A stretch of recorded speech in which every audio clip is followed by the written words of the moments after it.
Ya, pertama-tama tentunya kita boleh merasa lega ya karena FIFA yang disebut-sebut atau sempat dikabarkan akan memberikan sanksi kepada Indonesia ternyata tidak sampai sejauh itu ya.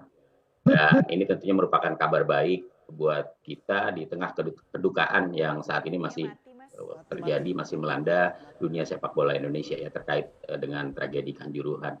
Dan kalau kita kemudian mencermati dari ucapan Presiden Jokowi ya bahwa akan ada tim transformasi yang akan melibatkan FIFA dan juga Indonesia, saya pikir ini merupakan sebuah kabar yang menggembirakan juga ya. Artinya ada pendampingan yang nanti dilakukan oleh FIFA terkait dengan bagaimana memperbaiki sistem, bagaimana memperbaiki tata kelola sepak bola Indonesia ya. Kalau kita lihat dari apa yang 5 poin yang ada di surat FIFA, memang ini lebih menyoroti kepada bagaimana kemudian standarisasi sebuah pengamanan ya dari pertandingan sepak bola itu dilakukan, karena ada juga Baik. melibatkan supporter juga, kemudian juga melibatkan bagaimana standar operasional uh, keamanan yang nanti akan dipadukan dengan standar pengamanan di internasional yang memang dimiliki oleh FIFA. Selain juga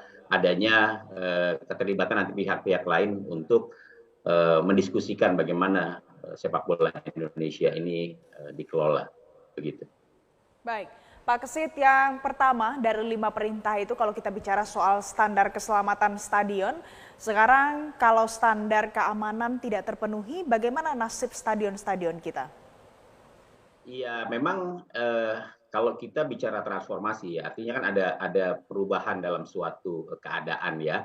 Kalau kemudian masih ada stadion-stadion yang dianggap kurang layak ya atau bahkan tidak layak untuk dijadikan sebuah pertandingan, tempat pertandingan, ya saya pikir memang konsekuensinya adalah kemudian melakukan renovasi terhadap stadion-stadion tersebut ya.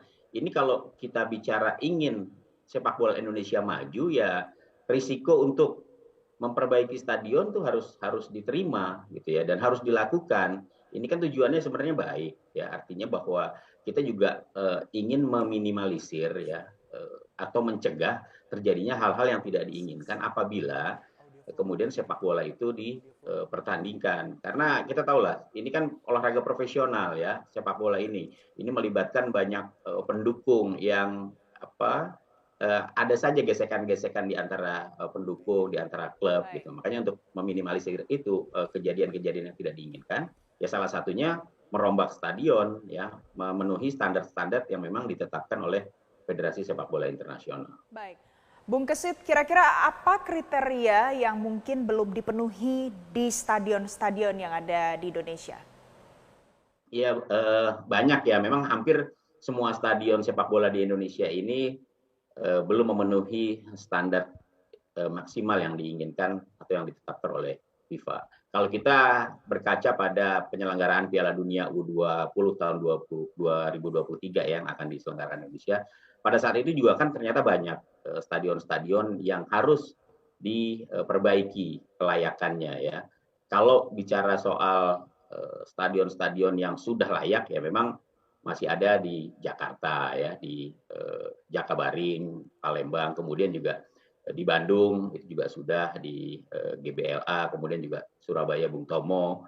Jadi sangat sangat sedikit gitu ya stadion-stadion yang memenuhi standar kelayakan FIFA dan saya pikir ini tidak boleh ditoleransi lagi. Artinya bagi stadion-stadion yang memang belum layak ya harus nerimo, harus legowo untuk segera melakukan perbaikan seperti yang dilakukan oleh pemerintah Indonesia ketika FIFA menunjuk Indonesia menjadi tuan rumah U20 dan harus melaksanakan perbaikan-perbaikan di beberapa stadion yang ditetapkan untuk menjadi tempat penyelenggaraan Piala Dunia U20.